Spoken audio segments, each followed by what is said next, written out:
free resume templates any good? In this episode, I will be analyzing the most popular templates available online to see if they are ATS friendly or just a design nightmare. If you've ever wondered whether those free templates will help or hurt your job search, then this episode is for you. Let's find out what works, what doesn't work, so that your resume gets noticed by the systems, bots and humans. Welcome to episode 253 of the Job Hunting Podcast.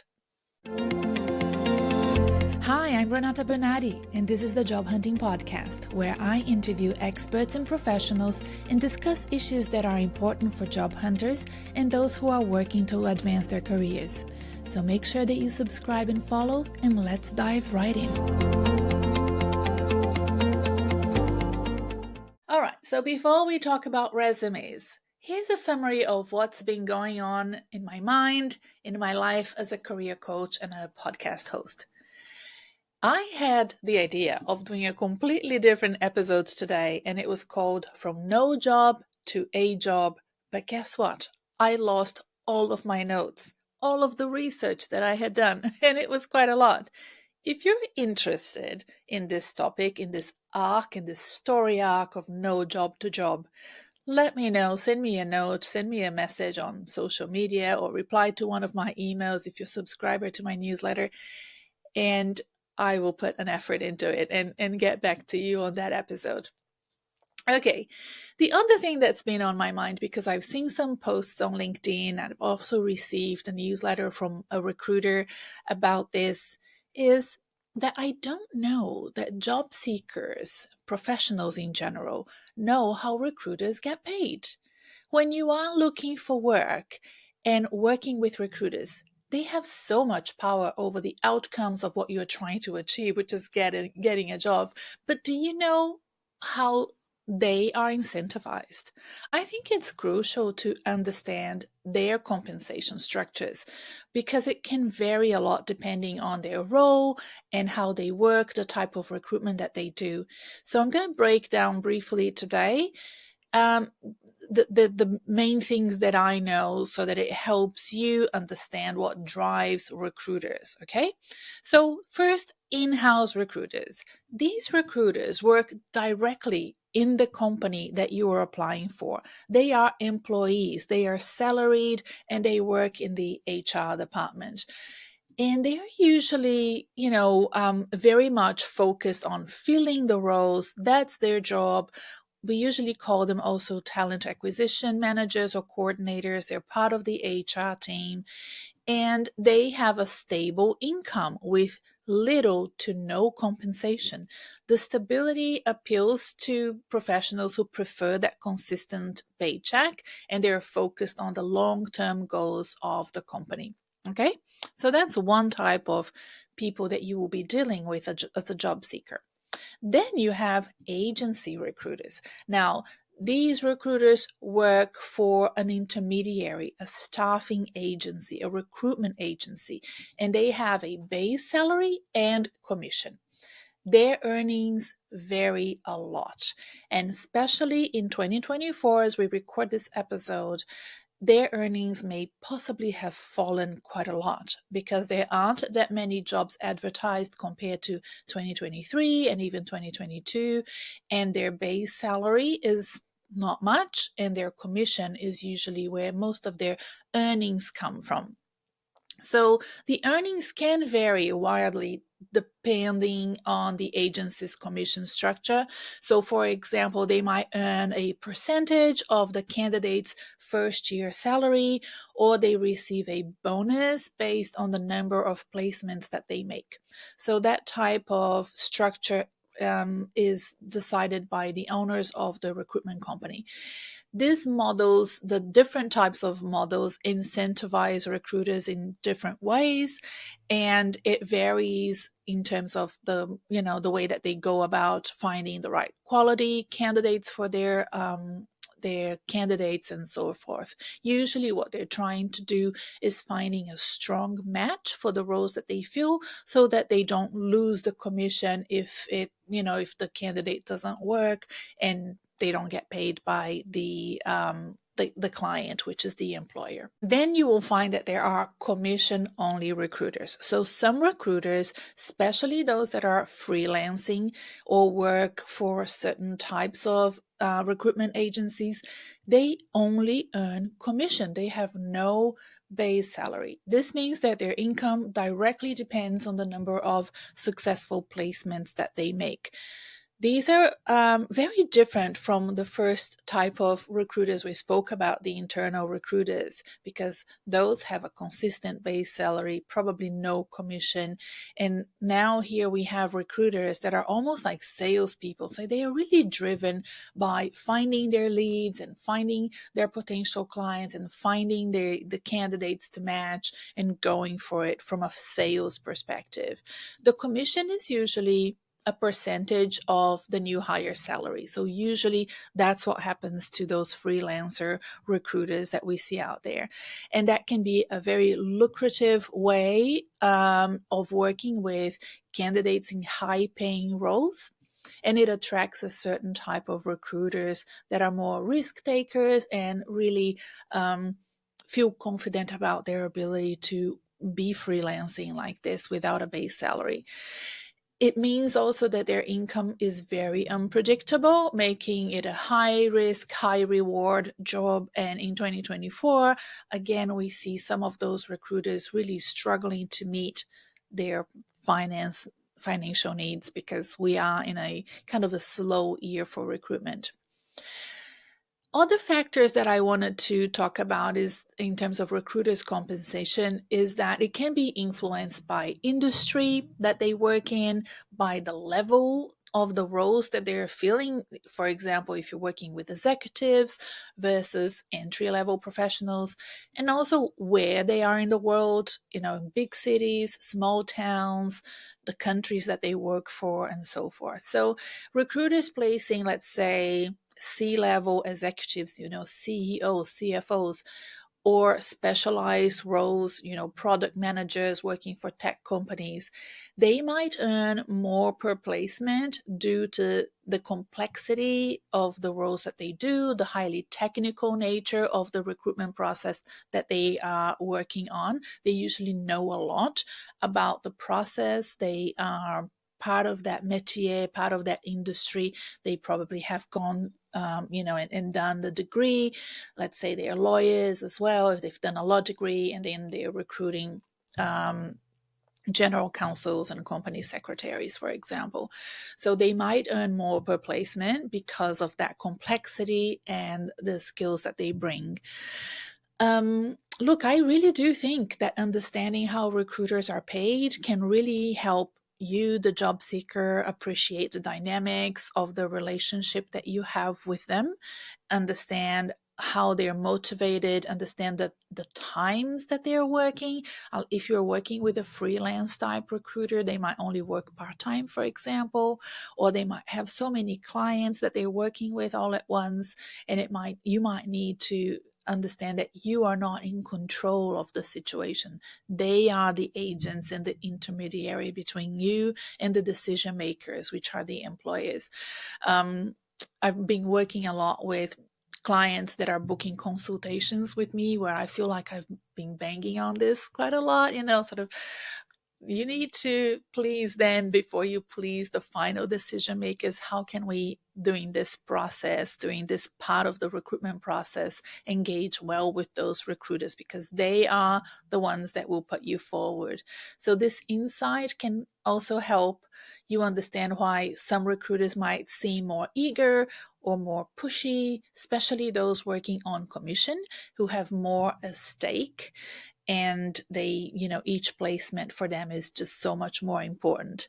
To learn more about this, I recommend that you listen to 3 episodes that I've recorded in the past on this podcast.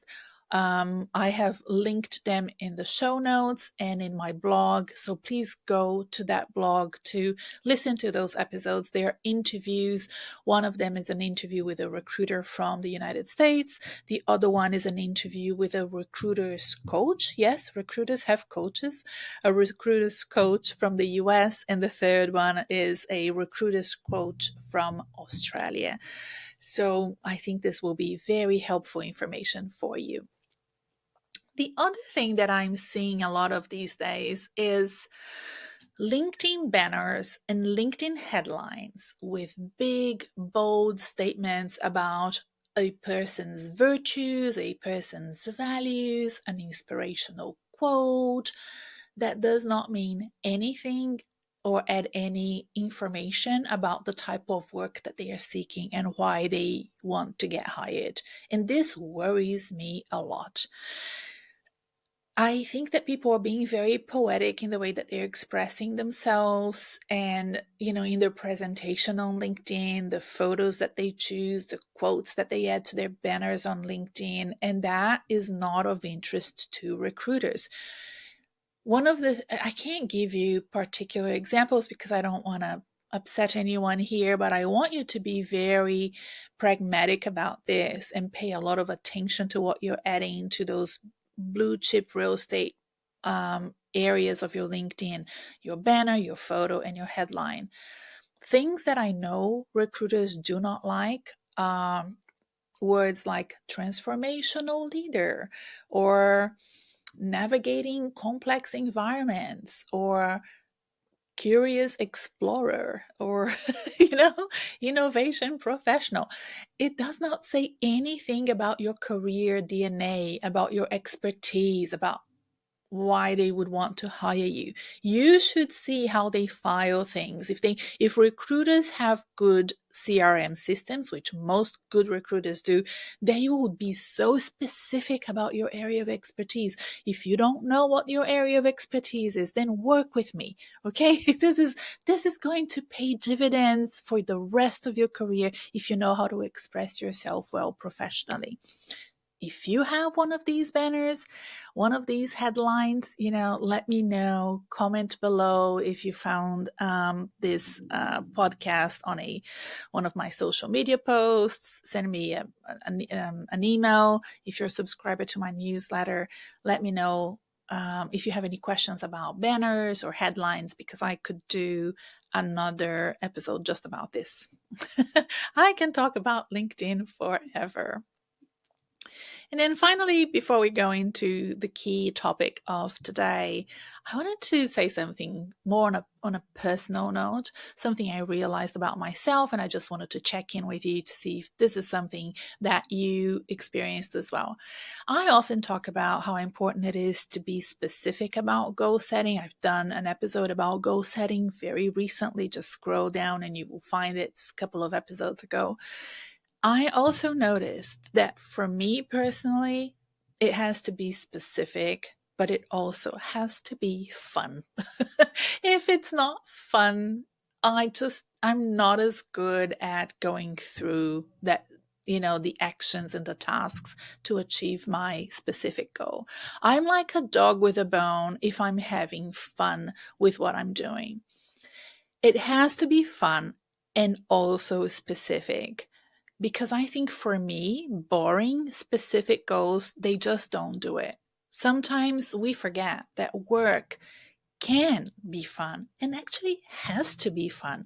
I'm a big believer that job searching can be fun. I want it to be fun and exciting for you. I want it to be an experience that you look back and you think, I'm glad that I went through that because I learned so much about myself and about how things work. And I will always have that as part of my professional development and my career development. I also think rewarding yourself is great, but finding the jobs and the tasks that brings you the most joy is a reward in itself. So I have now done the boring things first thing and the most joyful things later in the day or later in the week, and that this has helped me a lot.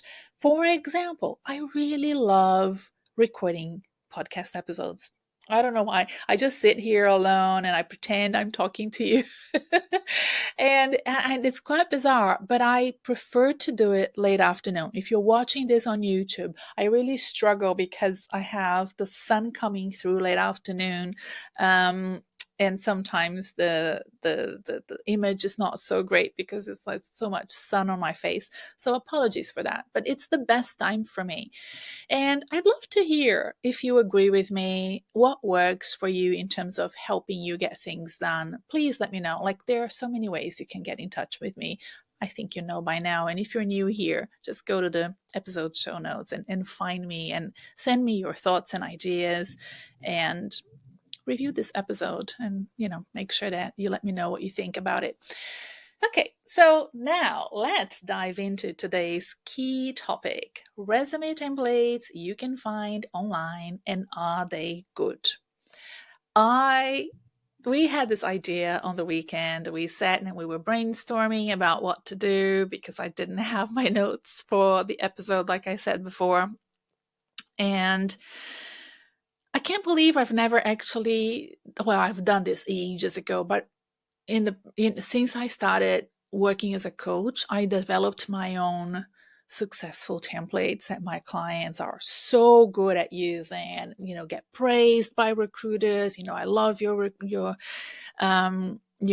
resume, it's just so good. I hear this time and time again. I actually forgot that there are all this bunch of templates out there, and I decided to go and investigate them one by one. Of course, I'm not going to go through all of them with you today here, but I'm going to go through the most popular ones. I think that they are the most popular ones. And I want to know if you have had any luck using them, because they are cringe.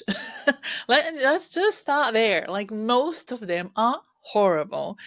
And look, I don't understand this one thing. Please explain to me. You were looking for work. You typed in something that led you to find the job hunting podcast, and you're listening to this episode because you know that today's job market is so competitive, right? And the first thing you need to do to overcome the first barrier is a well-crafted resume that gets noticed by employers, right? So knowing all of that, many job seekers still turn to free resume templates that they find online, hoping to, fix their problems and go through the process quickly to present themselves for the jobs that they've seen online. However, what many people don't realize is that not all templates are created equal, especially when it comes to passing through the Applicant Tracking System, the ATS, which we talk to so much on this podcast. Most companies these days will use these filters to filter resumes when advertising roles. It's important for them because there are dozens, and if not hundreds, sometimes thousands of people applying for one job. So using softwares is important. But even if you think about sending a resume attached to an email to a specific recruiter, because they are used to the simplified versions of resumes that the ATS system requires, they will expect a simple version of resume as well, because their eyes is just trained to see those simple versions, right? So in this episode, we are going to be exploring how widespread the use of these templates are. By templates now, I mean the ones that I have found online, and why some might actually be doing more harm than good. Many of them are freely available resume templates, and they are everywhere. Microsoft has done many of them. Canva has many. You can find a lot of templates on places like Reddit and Indeed.com and so on. And they promise to simplify the job search, simplify, you doing your resume, which a lot of people hate doing. But too often these templates are filled. What I have found is that they are filled with design elements that can prevent your resume from making it past the ATS system. Okay, so if your resume cannot be read by an ATS system, it will never reach the human recruiter, no matter how qualified you are. I think many people already know that, but I just want to validate that information, reinforce that information here so that you understand how important it is to have a good resume. And that's why I don't understand why people don't sort of are more careful in using templates and using templates that work. So hopefully today I will be able to tell you which ones are better and which ones to avoid. Okay, now this is an audio production. There is a video version of it on YouTube. You can see me there. I'm waving at you. But of course, you can't see the resumes that I'm looking at. So what I will do is on the podcast blog, I will have all the links there for you to follow. Okay. How did I find these links? These are the top links that come about when you do a Google search for resume templates. It's easy. And of course, the first one, the most popular one, is the Microsoft resume templates. And I reviewed the Microsoft resume templates and I reviewed them against my understanding of the ATS best practices. So ATS again is the Applicant Tracking System. There are several softwares. It's not like one system. There are several different systems. Companies purchase them. Some are free, but companies usually purchase an ATS software so that they can sieve through hundreds of applications and do it in a way that is fair as well, that's unbiased. Many ATS have received criticism because they may make the process more biased, but most of the time ATS indeed does help with diversity and inclusion, because humans are subjective and they have unconscious bias, sometimes conscious bias, and if you program ATS well, it won't have those biases. So in many ways, ATS is a good thing. It helps, it makes people's lives more productive, especially in the HR department and in large recruitment firms. So the simple guidelines to make sure that the ATS will help you is to keep your resume in a simple format. So avoiding images, avoiding graphics, avoiding tables, avoiding columns, because those can be confusing for a simple software to read. Now, like I said, some softwares are really sophisticated and more expensive. Maybe they can read tables, but you need to work with the baseline software analysis. So for that reason, everybody that understands how recruitment works will tell you simple formatting is best. Then clear section headings, right? So use standard headings with the title of the heading being something like work experience, education, skills, and then write things underneath it in a way that is not complicated by tables or columns. The other thing is formatting. Save the resume in a Word doc format or a PDF file format. Most of the Microsoft templates have are great because they are in Word. You would expect this is going to be great because they are Word documents, and you can either send them as Word documents or you can PDF them. However, what I have found, and let me just open the website here showing the results for resumes for Microsoft. So all the templates. I'm looking at all of the templates as I'm talking to you.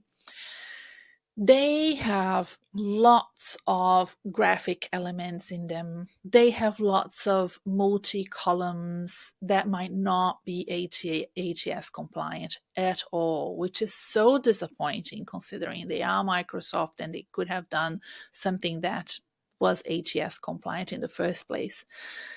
So you would have to go through these templates and find the ones that have the simplest possible design with single column formats, because those are the ones that are more likely to be accepted by the ATS without any issues. And even if you're not sending it through an ATS system, you're not applying online, let's say you're sending it directly to an employer or to a recruiter attached to a email, I would still go for the simple format because that's what they expect to see. They do not expect to see those sort of fancy looking, colorful, with banners, weird fonts type resume templates that you will find in the Microsoft page with all of the templates. Some of them are just ridiculous. I recommend, like I said, a template that is straightforward layout, clear headings, minimal design elements to avoid this excessive visual features. They not only interfere with ATS, everybody, they interfere with the reader's ability to understand what it is that you do. Okay? So when I look at all of them, the worst that I found, and I want you to go and check it out because then you will see what I mean by, design elements that are not good. The worst that I found is called Playful Business Resume. I mean, the name says it all. But then again, you will see that some of the names are really tricky. You would think that they are good, but they're not. This one is called Playful Business Resume. And it's one of my pet peeves is when resumes have a left banner with some content in it and then a bigger right hand sort of space with more space where you put the information like experience and education and communication. So many resumes have that format. ATS systems hate that format. So please do not split your 1-page or 2-page resumes in half like that. It's usually a 1/3, 2/3 kind of formatting. It's not good, everybody. Do not do that. In addition to that problem, which is really problematic, this one has lots of colors and, design. I mean, the name says it's playful. It's very playful. And it has a photo. Now, resumes these days in most countries, we do not add photos. There are some countries, I work with clients all over the world. There are some countries that still include a photo, and that's common. Everybody does it, so we continue to do it. But most countries, and by most I'm saying the ones that I work with: Australia, New Zealand, United States, Canada, UK, do not add photos. We don't add photos anymore to resumes in these countries, and those are where I have most of my clients. So that one there is a big no-no, a big example of all the things you should not do. Then you have the best one, okay? Basic professional resume. That is the name of the best template that you will have there.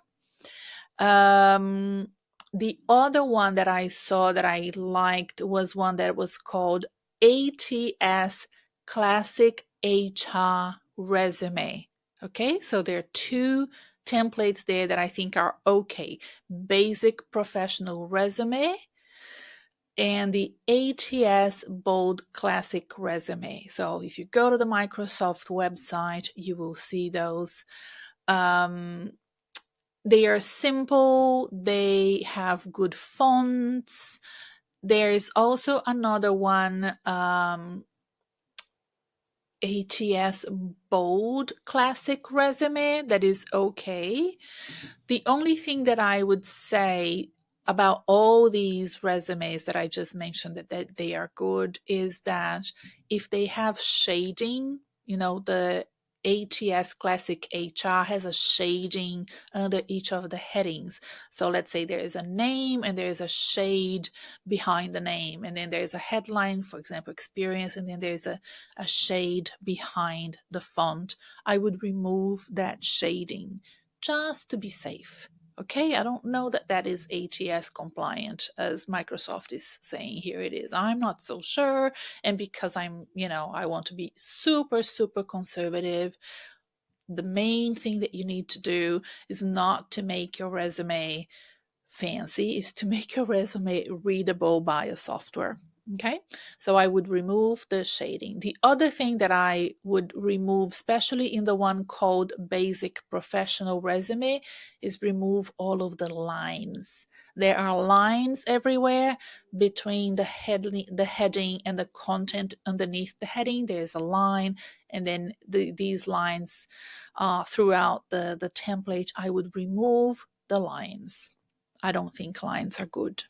Okay, the heading is enough for the software to understand that that there is new content that goes under that heading. So if you choose the font well, a bigger font, a heading type of font with the word software, then the ATS system will understand that. So I think that the line is not important, but also potentially risky for ATS readability. Okay, so, Microsoft, it's okay. Like, there are dozens and dozens of templates there. I only liked those 3 that I mentioned to you, and I'll list them in the podcast blog. So go to the blog and get the names right so that if you want to use them, you know what they're called. Then I went to Canva. Now, if you've been listening to this podcast for a while, I have said time and time again that you should only use Canva if you are applying for a job at Canva. No one, and nowhere else you should be sending a Canva template. I find them really, really risky for ATS readability. I love Canva because I am a business owner. I am a career coach looking for clients. I'm often writing posts on social media, and I use Canva a lot to do those images for those posts that I do on Instagram and so on. I hate Canva for my clients. My clients who are professionals, white collar workers, looking for jobs in the corporate sector, nonprofit sectors, and government, they should not be using Canva for much at all. I think there are 2 things you can do with Canva that could help you. One of them is use Canva to update your LinkedIn photo. So let's say you have a good photo of yourself, but then there's something in the background there that you wish wasn't there. You can use Canva to remove the background. So you create it, it's a free version of Canva.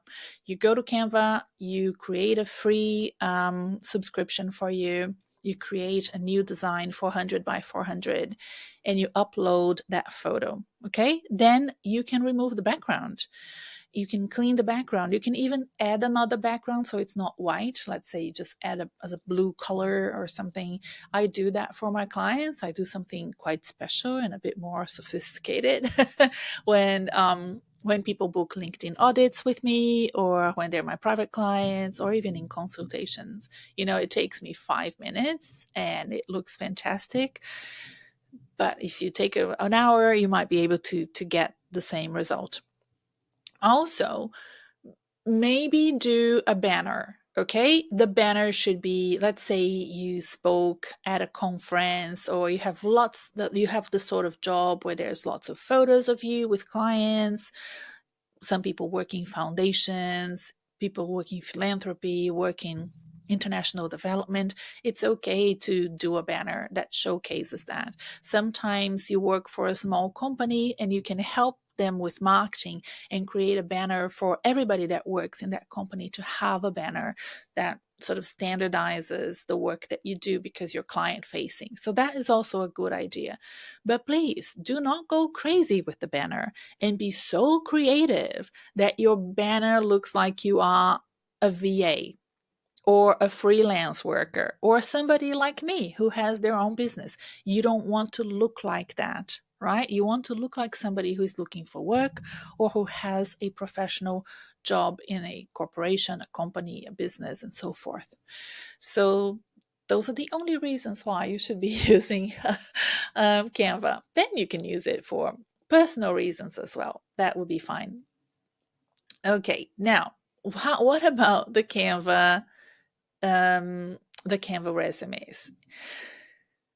There is so if you search for resume templates on Canva, there will be dozens and dozens of them, and then you will find that there are lots of little tabs. So there's an academic tab, an acting tab, a college tab, and so forth. I went to the corporate tab and I was very hopeful, but no. No, the same problems that we have found with the Microsoft templates, those different columns, those different vertical columns.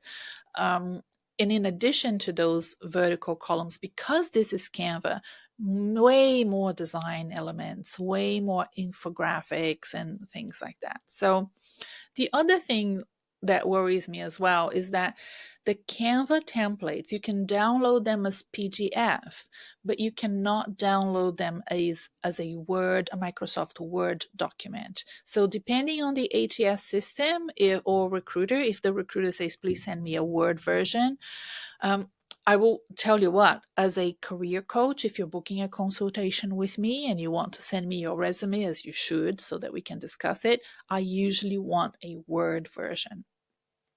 Okay, because I can work with it.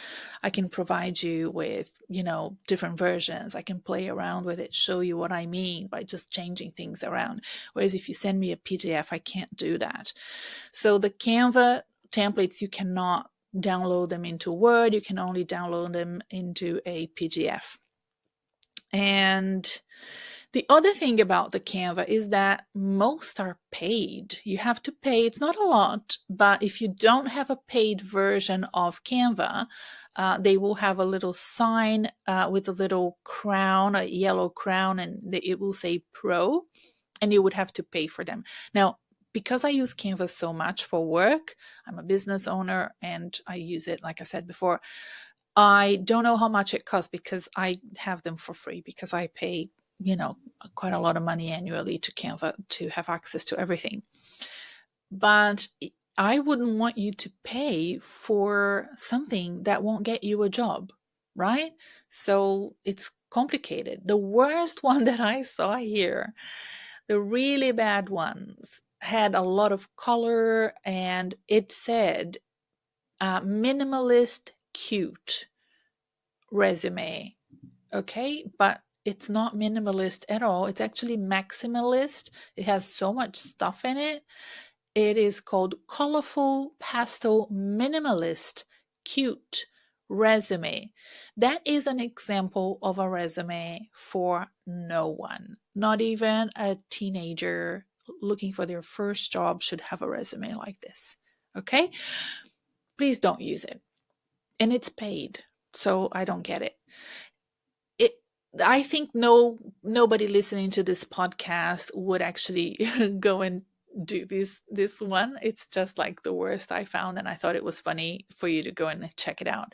But I feel like many of you may be tempted to use some of the other ones that are just as bad because they look cool. They have like infographics, and they have names that might be attractive to you. So for example, there's one called White and Black Modern Graphic Design Resume. You will have seen lots of career coaches like me saying, what you need is a black and white resume. And then you go to Canva and you see something called White and Black Modern Graphic Design Resume. And you think, okay, maybe this is what they're talking about. And I'm like, no, this is not what I'm talking about at all. Okay. This one has lots of infographics. I have seen clients that have started working with me with resumes with this sort of design infographics and graphics because they thought it was cool and interesting. No recruiter likes this. I can bet your bottom dollar no one wants to see this. Okay, another one that I was worried as well was one that it was called Yellow Infographic Profile Resume. I have seen people with resumes like this when they first start working with me, I'm worried that people might think that this is a good template. If you really want to use a Canva resume, then the best one is called the Blue and White Professional Corporate Resume. I think you could go and have a look just to see how simple it is, right? And then maybe recreate it in a Word document. So it has, very simple formatting. There is a problem with it down at the bottom where it has 2 columns, and yeah, that is a problem. The other one that I like even more is the white and black tech professional resume, and this one is okay. In one of the headlines, it has 3 columns, so do not add columns to yours. See what I mean? None of them is perfect, but this is the best that you can find on Canva, according to Renata Bernardi, who gets most of her clients into jobs very quickly with a very good resume template that we use. And then this one here that I really like as well is called Entry Level Tech Professional Resume on Canva. Now, this one here has only one section with 2 columns. So remember, you don't want columns, just have one column. But it's very simple, easy to read, a lot of white space around the writing. Good. I really like this one. So you could use this. I think the best thing would be to look at it and then recreate it in Word. I think all of these are paid, so I wanted to find one that was free in case you really, really wanted to do it. And it's the, let me see, which one is the free one? Black and white, the black and white simple business school graduate corporate resume. That is the one that's free, but please remove the lines and the columns in that one. Okay, all the others that I mentioned before are not free. Okay, so the black and white simple business school graduate corporate resume is free. It's the best, okay, because it's free. And you can remove the lines and columns, and it will be a good template to use.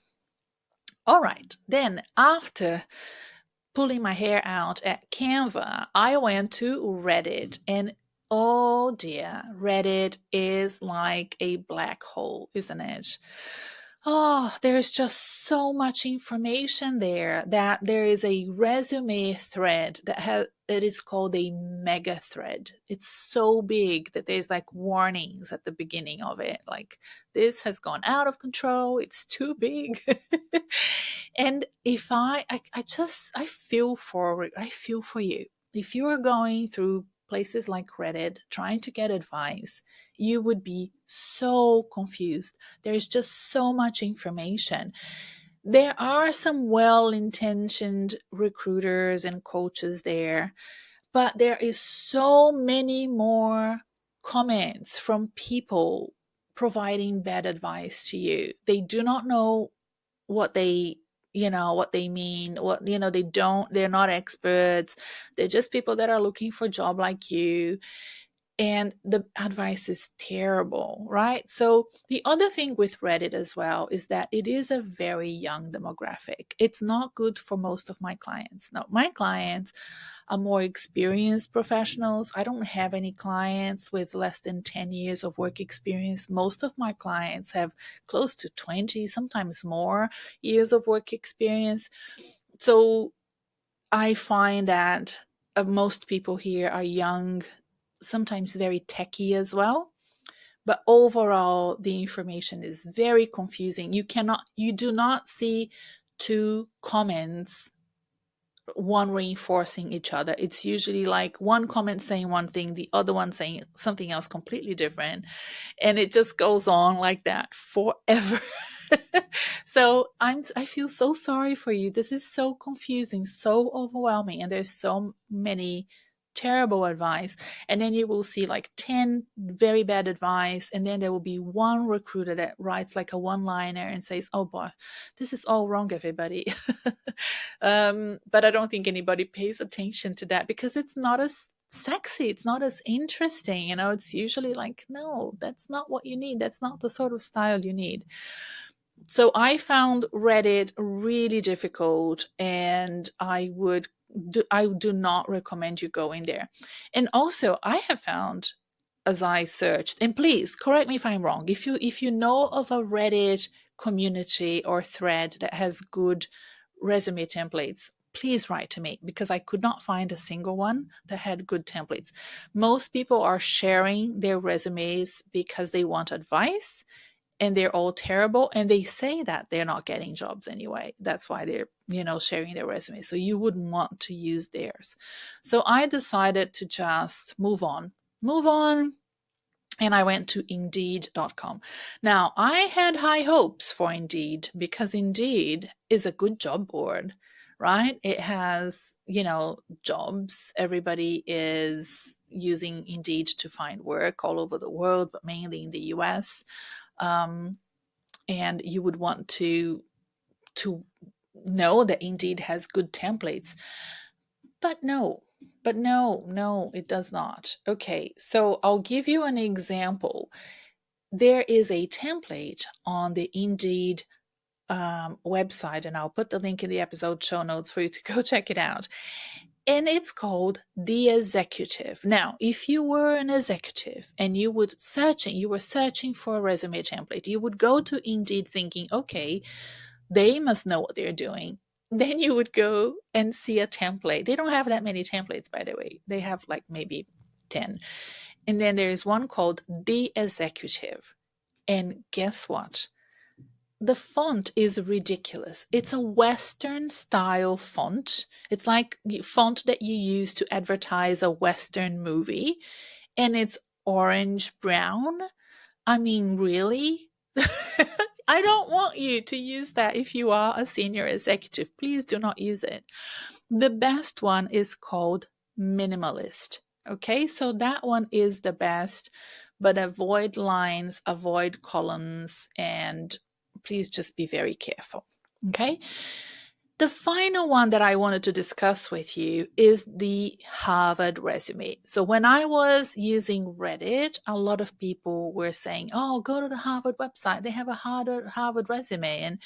And instead of putting a link to the Harvard resume, they would say, oh, just Google Harvard and resume and you'll find it, which is what I did. I found 2 sites. Okay. One site has a template that you can download for free in Word. Okay, that's great. The other site requires you to log in, but it has the structure there. Okay, it's the structure of the template is free, but the template, the Word document, you have to log in to access. And of course, if you're a student, you would know the login. I'm not. I could actually try to log in, I think, because I've done some executive development programs there at some stage. I could try to log in, but I didn't. Sorry. Now it's too late. Okay. I downloaded the template and I hate it. I hate it, and I've seen it a lot. This is a very popular template. I will have the link in the episode show notes. You can go have a look. Why do I hate it? The skinny margins is what gets me the most, right? So one thing that people do a lot when they're doing resumes is they try to compress everything into one page if they're in the US, or 2 to 3 pages if they are in the UK or Australia. And what happens is you end up with a page that's too busy and the margins are too narrow, too skinny. You don't want that. Your eye as a reader has to navigate too much to go from one side to another. It's hard to read. It could have done much better. You could have done this way better if the margins weren't so skinny. The other thing that I don't like is when the headings are centralized. right? So instead of having the headings on the left corner, they are centralized. I don't like that. I think that that's kind of old fashioned. The font is okay. They chose Calibri. Calibri is fine. I like Arial. I like Calibri. I like Aptos. I think those are good ones. I did a post on LinkedIn a while back with the best fonts. I think I'll find that post and add it to the episode show notes as well. People loved that post, by the way. So that one I'm going to add to the episode show notes. And it is ATS friendly, this format. So for that reason, if you're really in a hurry and you need a template, then yes, do this one here. Okay. And the ATS will be able to read it. It has no columns. It has no tables. It's black and white and simple. This is good about the resume. I just don't like the skinny margins, and I don't like the centralized, headings.